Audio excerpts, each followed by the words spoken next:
Hello everyone and welcome back to Doc G's Reloading. In this second video I'm going to talk about the dies that I've purchased for my machine.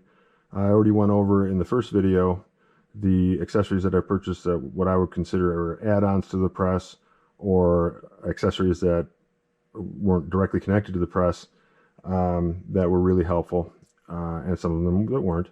And in this video I'm going to talk about the dies that I've purchased and just go through the tool head die setup so that you can kind of see what I've done there. Again, my slogan is always wear eye protection when reloading. Always, always, always. That's why I have mine mounted on the front of my machine, so I'm never going to forget that they're there and always put them on. The odds of something happening are very, very slim, but it just takes that once. So always wear those, please. I'm going to set them aside for now because we're just going to not be reloading right now. We're going to be talking about dies. All right, so the first one we're going to start off with here is my depriming, decapping die and resizing die. That is a retting die, and I love retting dies because I use them during my F-class reloading days, my long-range and mid-range 600 and 1,000-yard shooting days with the rifle loading 308. And I just found that retting dies gave me a very consistent, almost perfect result every single time. This is a carbide die with a deprimer there. You can see the pin sticking out of the bottom there. Again, I love retting dies. You know, I had the Dillon die in there, and I just felt that I didn't get as good of a product as I do with the retting. And a lot of that is personal opinion, but it's also experience. So I highly recommend retting dies. They're one of the best dies, again, on the market. All right, next up on dies that I've installed. Actually, this is the powder funnel here, and this is a UniqueTech powder funnel, again made by UniqueTech, and it fits into a Dillon die body. So it's a regular Dillon powder funnel die, and instead of the Dillon one, I popped this one in because it's exactly the same thing, except this one puts a shoulder around the case. It does not bell the mouth of the case like a bugle. It puts a small shoulder around it that's puts much less strain on the case, and I think extends my reloading so that I don't get split cases. I can reload the cases many more times without putting a lot of strain on the case mouth. It puts in just a perfect, absolutely perfect, you can kind of see here with this seated bullet, just puts a perfect, really nice shoulder on it where this bullet just sets right in. I mean, it's impossible to set the bullet to the side at all. It just drops straight in perfectly. And again, does not put a lot of strain on the case mouth because you're not belling it. You're just putting a small shoulder around it, just enough to what you need. And installing this powder measure I found was actually easier than installing the Dillon. The minute the case gets right to that junction where it starts to flare up is where you stop. And that's it. You lock your die in and you're done. So as you're pulling down, you'll see that the case mouth goes up right to that, you know, angle, and it stops, and that's just enough. If you go up onto that where it's opening, yeah, then you're going to put a bugle on the end of it, and you don't want to do that, but you don't need to. Again, UniqueTech powder funnel comes in every different caliber you need, and I would absolutely recommend that. It is a great product. Next up that I have is the powder bar micrometer, and this is from UniqueTech as well. I just bought the micrometer for $80, and I installed it on the powder measure bar that I already had. It installs in a matter of a couple of minutes. As long as you have some mechanical aptitude to install things like this, then it's not so hard. If you're completely averse to installing anything, then just you can buy the micrometer with the powder measure bar already attached to it. I like it because I've made a graph here as to what my powder charge would be at different number values on the micrometer. So when I change loads to a different load, from a self-defense load to a target load, from one gun to another, as I vary my powder weights, I just dial it in on there, and it's absolutely, I do double check it, but it's always right on, and it always gives me a consistent reading that's repeatable every time. So again, it's about $80 from UniqueTech, and again, I would absolutely recommend that. Next up is this die here, which is my powder check die, and this is from Double Alpha Academy. This end here is for pistol cases, and this end up here you would switch over and use up here. You just flip the bar upside down and use that for rifle cases. And this die installs in literally a minute or two. It's really, really nice because as this rod comes up, the case will actually activate that bottom piece. So you'll see that bottom plastic piece come up. That's being activated by the case as it's coming up in the ram. What that does is that flips on this micro switch, and as long as this magnet is where it needs to be vertically, you won't get any alarm. But if you do get an alarm, you get the audio and visual alarm, which means that you have a powder charge that's over or under. It's super easy to adjust with your ram in the up position and the appropriate powder charge in there. You just loosen up this nut and you adjust that up or down until you don't have a beep, and then you're done, and that's it. It takes all of a couple seconds. And then you can adjust the sensitivity to it here. Even if you're getting a couple that are alarming that are really not off on the charge, you can adjust the sensitivity plus or minus by just sticking the same Allen key in here. It's a metric Allen key that comes with the actual die. You just go in there and you screw that left or right, and it adjusts this little nubbin back and forth, and you can adjust the sensitivity of it, which is great. And again, this die installed so quickly just by following the instructions online and in the package that come with it. For I think $60 this was.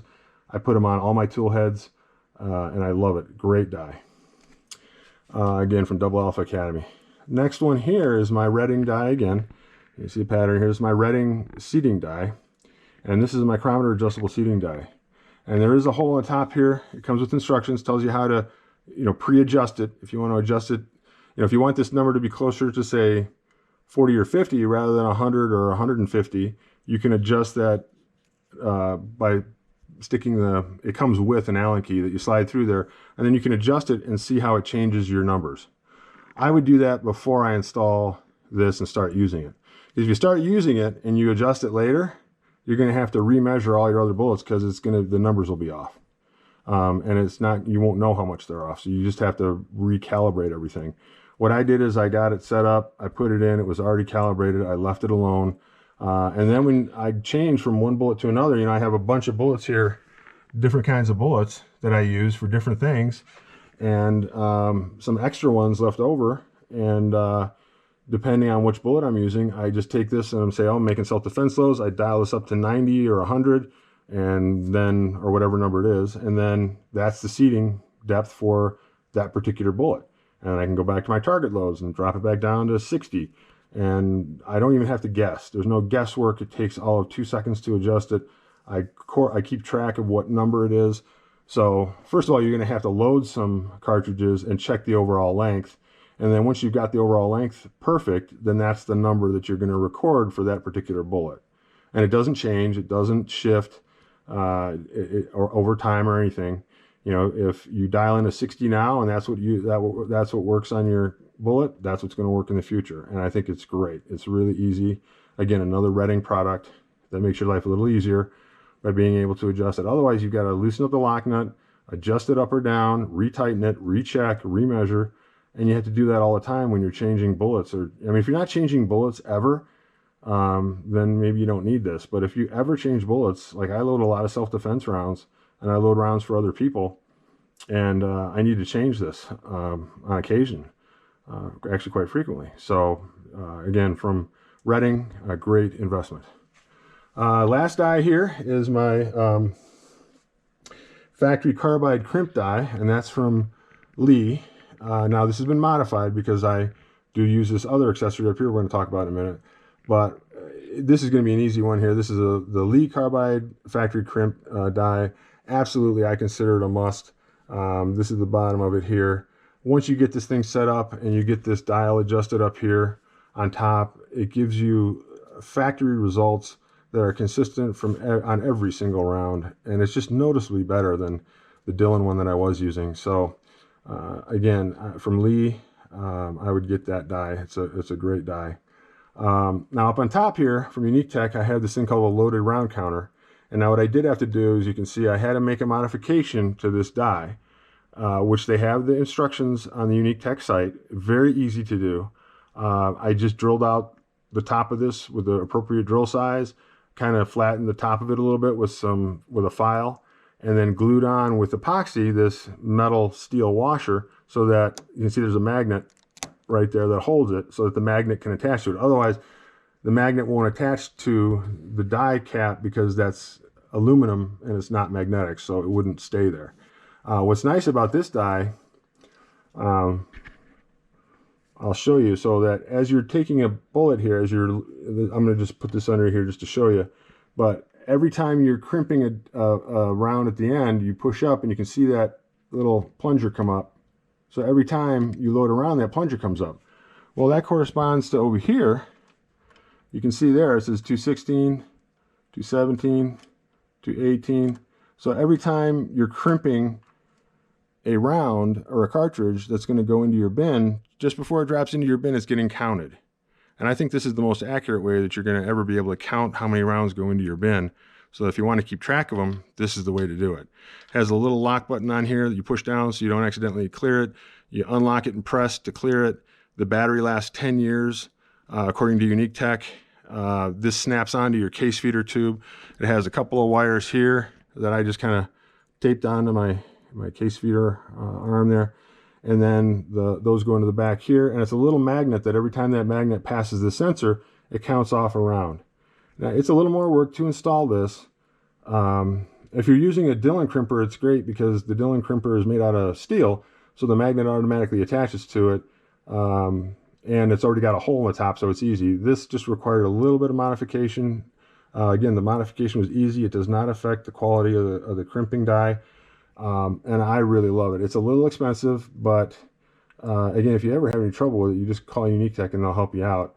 But that's a great little accessory. I do like that one, I think, almost the most, because it really helps me keep track of how many rounds are going into my... So as I'm loading here, I'm looking straight at that readout, and I can see how many rounds I've got that are going into my bin. And then that way I know, even if I run into a problem, I know how many I have in there.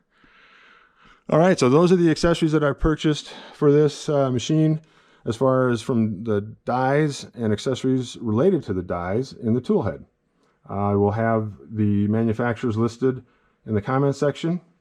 And if you have any other questions, please feel free to send me a response or a question, and I will give you a response. There we go. All right, thank you very much for watching.